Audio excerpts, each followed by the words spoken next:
Hello dear students, welcome back to Smart Knowledge. प्यारे बच्चों, आज की जो वीडियो है उसमें हम डिस्कस करेंगे common annual school examination for class 7th। Subject रहेगा संस्कृत। काफ़ी इम्पोर्टेंट और बेनिफिशियल रहने वाली है वीडियो आपके लिए, क्योंकि यहाँ से आप कवर करने वाले हो very important previous year questions, जो कि आपके एनुअल एग्ज़ाम के लिए काफ़ी हेल्पफुल रहेंगे। और अगर आप सभी पेपर प्रैक्टिस पेपर अच्छे से करते हो तो आपका पेपर बहुत अच्छा जाने वाला है। अब जितने भी प्रैक्टिस पेपर और सैम्पल पेपर हैं उन सभी का लिंक जो है हर एक सब्जेक्ट का मिल जाएगा आपको। उन सभी का लिंक आपको मिलेगा इस वीडियो के एंड में, ठीक है। तो जो प्लेलिस्ट आएगी आपकी स्क्रीन पे, तो वहाँ पे क्लिक करके आप सभी जो पेपर है उन तक पहुँच सकते हो। या इस वीडियो का डिस्क्रिप्शन बॉक्स जो होता है वहाँ पर अगर आप देखोगे तो वहाँ पर आपको क्लास 7th का लिंक मिलेगा। उस पर क्लिक करोगे तो भी आपको सारी वीडियोस मिल जाएंगी। तो उनको अच्छे से प्रैक्टिस कीजिए ताकि आप अच्छा स्कोर कर सकें। Now let's start. Time allowed रहेगा बच्चों 2.5 घंटे। मैक्सिमम मार्क्स आपके रहेंगे 60। तो सबसे पहले प्रश्न पत्र स्वरूप देख लेते हैं। तो इसमें आपको 4 खंड देखने को मिलेंगे, ठीक है। तो देखिए इस प्रश्न पत्र में 4 खंड हैं। पहला खंड क है जो अपठित अवबोधनम है, यानी ये आपकी बुक से नहीं होगा, ये आपका 8 अंक का रहेगा। खंड ख में रचनात्मक कार्य है 12 अंक के लिए। खंड ग में अनुप्रयुक्त व्याकरण है 18 अंक के लिए। खंड घ में पठित अवबोधनम है, यानी जो आपकी बुक से होगा 22 अंक के लिए, ठीक है। सभी प्रश्न अनिवार्य हैं, उत्तर आपको संस्कृत में लिखने हैं और खंड अनुसार आपको जो है प्रश्नों के अकॉर्डिंग उत्तर देने हैं। So now let's start. खंड क दिया गया है अपठित अवबोधनम। तो ये आपकी बुक से नहीं है, ये किसी भी क्लास से कहीं से भी जो यहाँ पे अनुच्छेद है वो लिया जाता है, गद्यांश लिया जाता है और उसी के आधार पर आपसे प्रश्नों के उत्तर जो है यहाँ पर पूछे जाते हैं। तो अधोलिखित गद्यांश पठित्वा प्रदत्त प्रश्नानाम उत्तराणि संस्कृतेन लिखतः। महात्मा गांधी संपूर्ण नाम है मोहनदास करमचंद गांधी आसीत। महात्मा गांधी जी का पूरा नाम मोहनदास करमचंद गांधी था। अस्य जन्म गुजरात तस्य पोरबंदर नाम के नगरे अभवत। उनका जन्म जो है गुजरात के पोरबंदर में नामक नगर में हुआ था।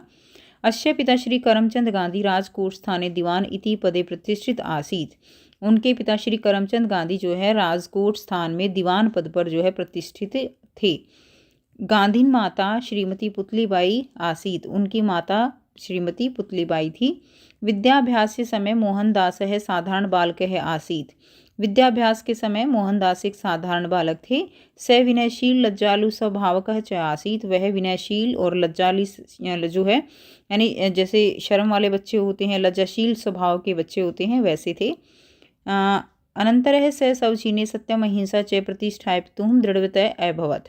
बाद में उन्होंने अपने जीवन में सत्य और अहिंसा को प्रतिष्ठापित करने के लिए वो जो है उन्होंने दृढ़ निश्चय कर लिया। तस्य उदाहरण गुणान दृष्ट्वा कवि रविंद्रनाथ ठाकुरम त महात्मा इति शब्देन संबोधितवान। बाद में रविंद्रनाथ ठाकुर ने उनके जो गुण हैं, उदार गुण हैं, उनको देखते हुए उन्हें महात्मा शब्द से संबोधित किया। अब देखिए प्रश्न दिए गए हैं। इन प्रश्नों के उत्तर आपको एक पद में देने हैं। महात्मा गांधी पिता कस्मिन् पदे प्रतिष्ठित आसीत। महात्मा गांधी के पिता जो है वो किस प्रतिष्ठित पद पर आसीन थे। तो किस पद पर थे, हमने अभी ऊपर पढ़ा, वो जो है दीवान के पद पर आसीन थे। तो ये लिखा हुआ है ना दीवान, तो ये क्या हो जाएगा, दीवान हो जाएगा। नेक्स्ट देखिए, महात्मा गांधी मातु नाम की में आसीत। महात्मा गांधी की माता का नाम क्या था, माता का नाम था पुतलीबाई। तो उनकी माता का नाम क्या था, माता का नाम था पुतलीबाई। उसके बाद देखिए, गांधी जन्म कश्मीर नगरे अभवत। गांधी जी का जन्म जो है वो किस नगर में हुआ था, तो ये आ जाएगा पोरबंदर नगरे। तो कौन से नगर में हुआ था, उनका जन्म हुआ था पोरबंदर में, ठीक है। नेक्स्ट देखिए, विद्याभ्यास के समय गांधी की दृश्य बालक है आसीत। तो वो कैसे बालक थे, ठीक है। तो वो कैसे बालक थे, साधारण बालक, यहाँ पे लिखा हुआ है, तो ये आ जाएगा साधारण बालक। ऊपर से ही आप लिख सकते हो साधारण बालकः। क्लियर। नेक्स्ट देखिए, अगला क्वेश्चन है, महात्मा गांधी संपूर्ण नाम की में आसीत। महात्मा गांधी जी का संपूर्ण नाम जो है वो क्या था। तो हमने यहीं से पढ़ा है कि महात्मा गांधी संपूर्ण नाम मोहनदास करमचंद गांधी आसीत। ये जो है आपका आ का फर्स्ट क्वेश्चन का आंसर हो जाएगा। क्लियर है, आ का फर्स्ट का आंसर रहेगा। नेक्स्ट देखिए अगला क्वेश्चन दिया गया है गांधीन महात्मा इति शब्देन क संबोधितवान। महात्मा गांधी को जो महात्मा नाम दिया था गांधी को, वो जो है किसने इन शब्दों से किसने संबोधित किया था? तो हमने लास्ट में पढ़ा था ना, कवि रविंद्रनाथ ठाकुर त महात्मा इति शब्देन संबोधितवान। तो ये आ का सेकंड का आंसर हो जाएगा। क्लियर। उसके बाद नेक्स्ट देखिए यथा निर्देशनम उततः है अधोलिखितेषु कृत्रिपद किमः। जो नीचे लिखा गया है इसमें आपको कृत्रिपद बताना है कि इसमें कृत्रिपद जो है वो क्या है। तो कर्ता कौन है इसमें? यहाँ पे क्या हो जाएगा? मोहनदास है। नेक्स्ट देखिए अधोलिखित सर्वनाम पद की में इसमें सर्वनाम कौन सा है? तो इसमें स यानी वह सर्वनाम है। सत्यम इत्यस्य विलोम पदम अत्तम अत्र किमः। सत्यम का विलोम पद क्या होगा? असत्यम होगा। अधोलिखितेषु कवि क अस्ति। ठीक है, तो इसमें कवि जो है वो कौन है? रविंद्रनाथ हैं। नेक्स्ट देखिए अश्य अनुच्छेदस्य कृते उपयुक्तम शीर्षकम संस्कृतेन लिखते हैं। तो ये सारा जो अनुच्छेद है इसका शीर्षक लिखना है। तो शीर्षक क्या होता है? जिस बारे में अनुच्छेद दिया गया है वही उसका शीर्षक होता है। तो ये शीर्षक किसके बारे में है? ये शीर्षक है गांधी के बारे में। तो इसका शीर्षक जो है हम जो लिखेंगे वो हो जाएगा महात्मा गांधी। यही क्या हो जाएगा? शीर्षक हो जाएगा। महात्मा गांधी जो है शीर्षक रहेगा। नेक्स्ट देखिए चित्र दृष्टवा खंड ख दिया गया है रचनात्मक कार्य के लिए। चित्र दृष्टवा मंजुषाया सहायता पदानी चित्वा चत्वारि वाक्यानि लिखता है। तो चित्र को देखकर आपको मंजुषा की हेल्प से जो है क्या लिखना है? 4 वाक्य लिखने हैं। तो यहाँ से आप लिखेंगे जो चित्र दिया गया है उसमें जो बच्चे हैं वो खेल रहे हैं, मंजुषा की हेल्प से आप लिखेंगे। तो देखिए इसमें आप वाक्य बना सकते हो, अपनी तरफ से भी बना सकते हो, यहाँ से हिंट ले सकते हो किस तरह से वाक्य बना सकते हो। अत्र विद्यालय प्रांगणे बालकाः क्रीडन्ति। विद्यालय के प्रांगण में बालक जो है वो खेल रहे हैं। विद्यालय भवनम सुंदरम विशालम च दृश्यते। विद्यालय का भवन सुंदर और विशाल दिखाई दे रहा है। केचन बालका उद्याने कंदुकेन क्रीडन्ति। जो कंदुकेन है उसके साथ खेल रहे हैं। क्लियर। अन्य बालके झूले उपविशय आनंदम प्राप्नुवन्ति। अन्य बालक जो है वो झूले से भी खेल रहे हैं और झूलों का आनंद ले रहे हैं। केचन बालका परस्परः हसन्ति क्रीडाया मग्ना सन्ति। सर्वे बालका हर्षिता उत्साहपूर्णस्य दृश्यन्ते। एतत् दृश्यम विद्यालय जीवनस्य रमणीयता। तो इस तरह से आप इसका आंसर कर लेंगे। ठीक है, तो आपको केवल 4 ही वाक्य लिखने हैं। मैंने आपको 7 वाक्य बता दिए हैं, तो कोई भी 4 आप लिख सकते हो। अथवा में दिया गया है मम पुस्तकालय विषयम अधिकृत है चत्वारि वाक्यानि लिखता है। तो आपको मम पुस्तकालय पर 4 वाक्य वो लिखने हैं। तो यहाँ से आप मम पुस्तकालय पर लिख सकते हो। साथ में यहाँ पर बता रही कोई भी 4 आप लिख सकते हो जो आपको ईजी लगे। मम विद्यालय एक है पुस्तकालय अस्ति। मेरे विद्यालय में एक पुस्तकालय है, विशाल पुस्तकालय है। पुस्तकालय नाना विधानी पुस्तकानि सन्ति। विद्यालय पुस्तकालय में अलग अलग प्रकार की पुस्तकें हैं। तत्र संस्कृत हिंदी आंग्ल्य भाषाया पुस्तकानि लभ्यन्ते। संस्कृत हिंदी और अंग्रेजी सभी की पुस्तकें हैं। अहम प्रतिदिन पुस्तकालय गच्छामि। पुस्तकालय शांत वातावरण भवति। विद्यार्थिनां ज्ञान वृद्धि पुस्तकालय अत्यंत उपयोगी अस्ति। मम पुस्तकालय मम प्रिय स्थान अस्ति। मेरा पुस्तकालय जो है वो मेरा प्रिय स्थान है। क्लियर। तो इस तरह से आप लिखेंगे। उसके बाद नेक्स्ट देखिए क्वेश्चन नंबर 3 है पदानां मेलनम कृत्वा वाक्य रचना कुरुतः। तो पदों का मेल करके उनकी वाक्य रचना आपको करनी है। तो इसमें आपका जो आंसर रहेगा यहाँ से देखिए युवाम, यहाँ से हो जाएगा युवाम फर्स्ट है। तो इसमें ये मैच करेंगे। वाक्य रचना का निर्माण करना है तो फर्स्ट इसके साथ मैच हो जाएगा युवाम गीतम। ठीक है, और गायतः ये हो जाएगा। आप ऐसे लिख देंगे ना युवाम गीतम गायतः। उसके बाद सेकंड देखिए मित्रम गृह कार्य। मित्रम गृह कार्य है करोति। सेकंड मित्रम गृह कार्य करोति। उसके बाद थर्ड है छात्रौ। छात्रौ इसमें आ जाएगा छात्रौ श्लोकम। ठीक है, स्मृतः। क्लियर। उसके बाद आ गया माता पत्रम। माता पत्रम लिखती। नेक्स्ट क्वेश्चन देखिए खंड ग दिया गया है अनुप्रयुक्त व्याकरण के लिए 18 अंक के लिए। प्रश्न 4 है अधोलिखित वाक्येषु रेखांकित पदेषु संधि संधि छेद वा कुरुतः। तो इसमें संधि या संधि विच्छेद आपको करना है। क्लियर। जैसे न जमा अस्त्युद्यमस्मो क्या बन जाएगा? तो यहाँ से इसका आंसर करेंगे। ठीक है, तो न जमा अच्छुद्धमस्मो, तो ये जो है हो जाएगा संधि। चटका वदत है तो चटका जमा अवदत है, ठीक है। उसके बाद देखिए कार्य जमा अर्थ है, कार्यार्थ। न जमा अनर्थम क्या हो जाएगा, नानर्थम हो जाएगा।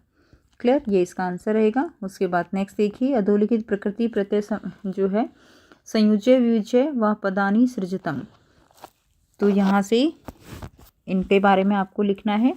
प्रति जमा इक्षिते क्या बन जाएगा, ये हो जाएगा प्रतीक्षते, ठीक है। नेक्स्ट देखिए प्रस्थित, तो प्रस्थित क्या होगा, प्र जमा स्था जमा कत। उसके बाद विचार लिखेंगे, वी जमा आचार। नेक्स्ट देखिए अनुजमा श्रुते क्या बन जाएगा, अनुश्रुते। नेक्स्ट है विभूषिता, वी जमा भूषिता, ये हो जाएगा, ठीक है। अगर किसी में भी डाउट हो बेटा तो अपनी टीचर से एक बार कंफर्म ज़रूर कर लीजिएगा। उचित क्रियापदेन रिक्त स्थानानि पूर्यतः है, उचित क्रियापद के साथ आपको रिक्त स्थानों की पूर्ति करनी है। तो इसमें भ्रम के साथ लंग लकार क्या हो जाएगा, भ्रम के साथ लंग लकार अगर आप लिखेंगे तो अभ्रमत, ठीक है। नेक्स्ट देखिए पत जमा लिट लकार, तो क्या हो जाएगा, पतिशयति। नेक्स्ट देखिए वध जमा लंग लकार हो जाएगा अवदत, अवदत हो जाएगा। नेक्स्ट स्था के साथ लट लकार क्या हो जाएगा, तिष्ठति, तिष्ठति हो जाएगा। नेक्स्ट देखिए कोष्ठकेषु दतेषु शब्देषु समुचिताम विभक्तिम योज्यवित्वा रिक्त स्थानानि पूर्यतः है। तो इसमें परितः वृक्षा संति, यानी गांव के चारों तरफ क्या है, पेड़ हैं, तो इसमें क्या आ जाएगा, ग्रामम, ग्रामम। नेक्स्ट है डैश उभयतः नदी अस्ति, तो इसमें आ जाएगा देवालयम, देवालयम उभयतः नदी अस्ति। इसमें आ जाएगा गुर्वे, गुर्वे नमः, ठीक है। नेक्स्ट देखिए नेक्स्ट में आ जाएगा वृक्षस्य उपरि खगा सन्ति। नेक्स्ट है वाहनस्य उपरि सैनिकाः सन्ति, वाहनस्य उपरि सैनिकाः सन्ति। उचित शब्द रूपेण चित्वा रिक्त स्थानानि पूर्यतः, तो इसमें क्या होगा, रमेशः भोजनालयं गच्छति, बालिकाः हस्तेन गीतं लिखति, क्रुधः इसमें हो जाएगा कूर्मः, ठीक है, कूर्मः अवदत। नेक्स्ट देखिए पठितौ बोधनम दिया गया है खंड घ में, ये आपकी बुक से लिए गए हैं, तो इनको पढ़ के आपको प्रश्नों के उत्तर देने हैं। यहाँ से इसको रीड करेंगे। स्त्री शिक्षा क्षेत्रे अग्रगण्या पंडित रमाबाई 1858 ईस्वी तमे ख्रीष्टाब्दे जन्म अलभत। स्त्री शिक्षा के क्षेत्र में अग्रणी पंडित रमाबाई ने 1858 ईस्वी में जन्म लिया। उनके पिता तस्या उनके पिता अनंत शास्त्री डोंगरे, माता लक्ष्मीबाई थी। तस्मीन काले यानी उस समय स्त्री की शिक्षा जो है वो अधिक चिंतनीय, या उसकी जो स्थिति थी, शिक्षा की स्थिति अधिक सोचनीय थी, चिंतनीय थी। स्त्रीणियाँ करते यानी स्त्रियों के लिए संस्कृत शिक्षा प्रायः प्रचलित नहीं थी, किंतु डोंगरे ने रूढ़िवादी धारणा को छोड़कर, परित्यज्य छोड़कर, ठीक है, अपनी पत्नी को संस्कृत पढ़ाया। इसके लिए उन्हें समाज की प्रताड़ना भी सही। बाद में रमा ने भी अपनी माता से संस्कृत शिक्षा सौमातु रमा अपि सौमातु संस्कृत शिक्षा प्राप्तवती, अपनी माता से संस्कृत शिक्षा प्राप्त की। एक पद में उत्तर देने हैं। स्त्री शिक्षा अग्रगण्या का 1858 तमे ख्रीष्टाब्दे जन्म अलभत। तो स्त्री शिक्षा के क्षेत्र में अग्रणी किसने जो है 1858 में ईस्वी में जन्म लिया था, तो किसने लिया था, पंडित रमाबाई, ये आंसर रहेगा। तो यहाँ पे आप लिख देंगे पंडित रमाबाई। नेक्स्ट देखिए तदा स्त्रीणाम कृते की प्रचलितम नासीत। तब स्त्रियों के लिए क्या प्रचलित नहीं था? तो उस समय स्त्रियों के लिए क्या प्रचलित नहीं था? संस्कृत का अध्ययन जो है, जो संस्कृत की शिक्षा है वो प्रचलित नहीं थी। तो आप इसमें लिख देंगे, ये आ जाएगा संस्कृत शिक्षणम। ठीक है, संस्कृत शिक्षणम प्रचलित नहीं था। नेक्स्ट देखिए, रमाया माता पितरु नाम किमः। रमा के माता पिता का नाम जो है वो क्या है, वो आपको बताना है। तो रमा के माता पिता का नाम, तो इसमें यहाँ से लिख देंगे तस्या पिता, माता पिता का नाम लिखना है। तस्या पिता अनंत शास्त्री डोंगरे, माता च लक्ष्मीबाई आस्ताम। यहाँ से आपका आंसर रहेगा, ये आपका ब का फर्स्ट का आंसर हो जाएगा। नेक्स्ट देखिए, रमा कश्या संस्कृत शिक्षा प्राप्तवंती। रमा ने जो है किससे संस्कृत शिक्षा प्राप्त की? तो हमने लास्ट में पढ़ा था कि उन्होंने अपनी माता से प्राप्त की। रमा यहाँ से लेके रमा अपी को हटा देंगे, रमा सौ मातु संस्कृत शिक्षाया प्राप्तवंती। रमा ने अपनी माता से शिक्षा प्राप्त की, ब का सेकंड का आंसर हो जाएगा। नेक्स्ट देखिए, यथा निर्देशनम उत्तरतः केवल प्रश्न दिए गए हैं। स समाजस्य प्रत्राणाम अपि असहित। अस्मिन वाक्य अव्ययपद की में, अव्ययपद क्या होते हैं? जो कि बदलते नहीं हैं लिंग वचन के अनुसार, तो वो जो है अव्यय पद होते हैं। तो इसमें अव्यय पद क्या हो जाएगा? इसमें अव्यय पद जो रहेगा वो अपि होगा। ठीक है, रमा अपि सौ मातु संस्कृत शिक्षा प्राप्तवती अस्मिन वाक्य क्रियापद किमः। तो इसमें आपको क्रियापद बताना है क्या है, तो इसमें प्राप्तवती जो है ये क्रियापद हो जाएगा। नेक्स्ट देखिए, थर्ड है एतदर्थ स समाजस्य प्रतारणाम अपि एसत अस्मिन वाक्य कृत्रिपद किमः। इसमें कृत्रिपद क्या होगा? स जो है इसमें कृत्रिपद रहेगा। नेक्स्ट देखिए, अगला दिया गया है अधोलिखित पद्यांश पठित्वा प्रश्ननम उत्तरात है। तो इसको पढ़ना है आपको, प्रश्नों के उत्तर देने हैं। पृथ्व्याम त्रीणि रत्नानि जलमनम सुभाषितम मूढ़े पाषाण खंडेषु रतन संज्ञा विधीयते। पृथ्वी पर जो है 3 रतन है। पृथ्व्याम त्रीणि रत्नानि, 3 रतन है, जल, अन्न और मधुर वचन। सुभाषितम मतलब मधुर वचन।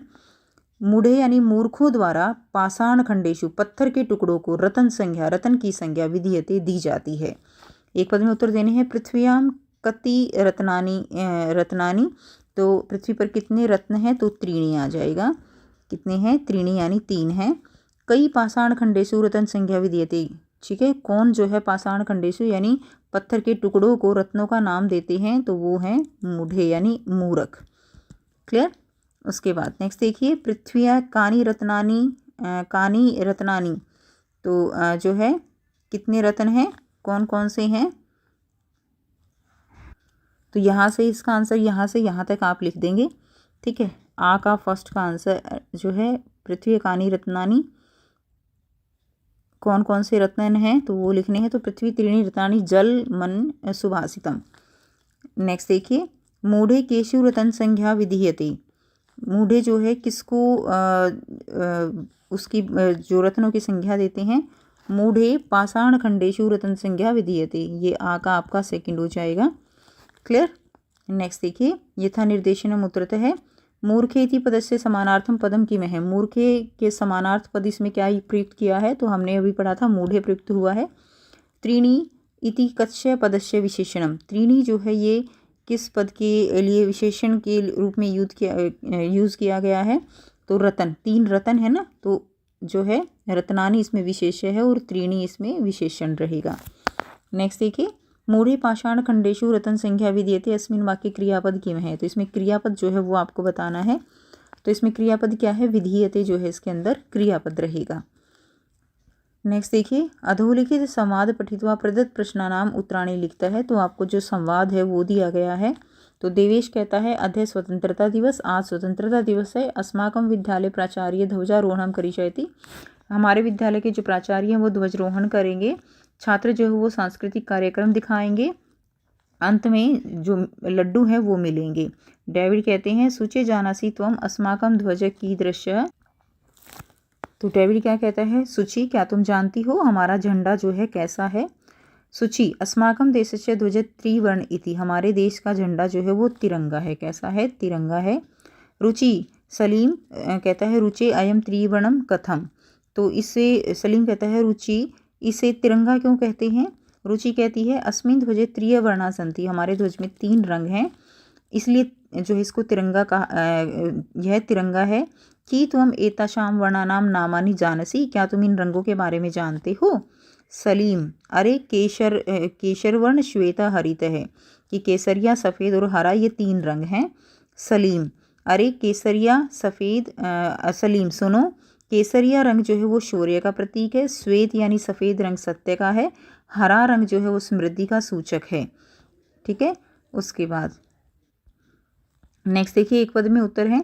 विद्यालस्य प्राचार्य की करिष्यति, तो प्राचार्य क्या करेंगे? वो ध्वजारोहणम करेंगे। ठीक है, हाँ आ जाएगा ध्वजारोहणम।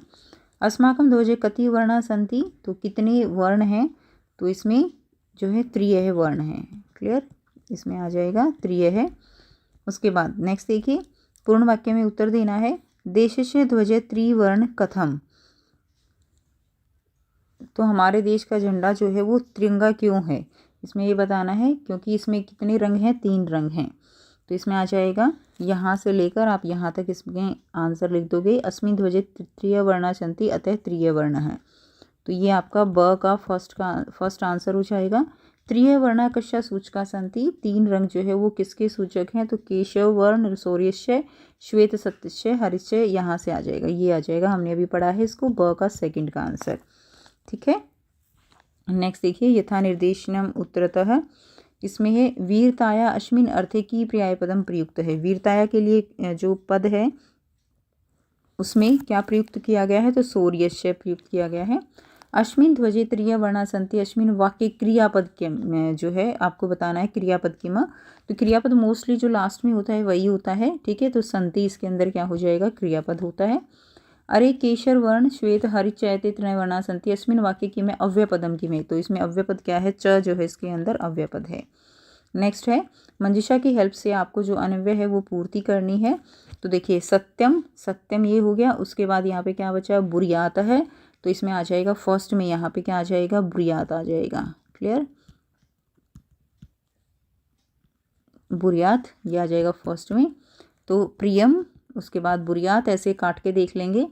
ठीक है, उसके बाद देखिए इसमें नए बुरियात सत्यम अप्रियम की, अप्रिय सत्य जो है वो भी नहीं बोलना चाहिए। तो अप्रिय सत्यम, सत्यम आ जाएगा, अप्रिय सत्यम ये सेकंड में आ जाएगा, नए बुरियात है। ठीक है, उसके बाद देखिए थर्ड में जो बच गया प्रियम, तो यहाँ पे प्रियम आ जाएगा। एक ही बच गया ना, तो यहाँ पे थर्ड में प्रियम आ जाएगा। उसके बाद नेक्स्ट देखिए, प्रश्न पत्रात् अतिरिच्य स्वपाठ्य पुस्तकात् स्मरणाधारेण किमपि श्लोकद्वयं संस्कृतेन लिखता। तो आपको यहाँ पर अपनी जो पाठ्य पुस्तक है वहाँ से कोई भी 2 श्लोक आपको यहाँ पर लिख देने हैं। कि कोई भी 2 श्लोक आपको लिखने हैं। तो ये आप खुद से कर लेंगे। तो ये था कंप्लीट पेपर। आई होप सभी बच्चों को सारे क्वेश्चंस क्लियर हैं।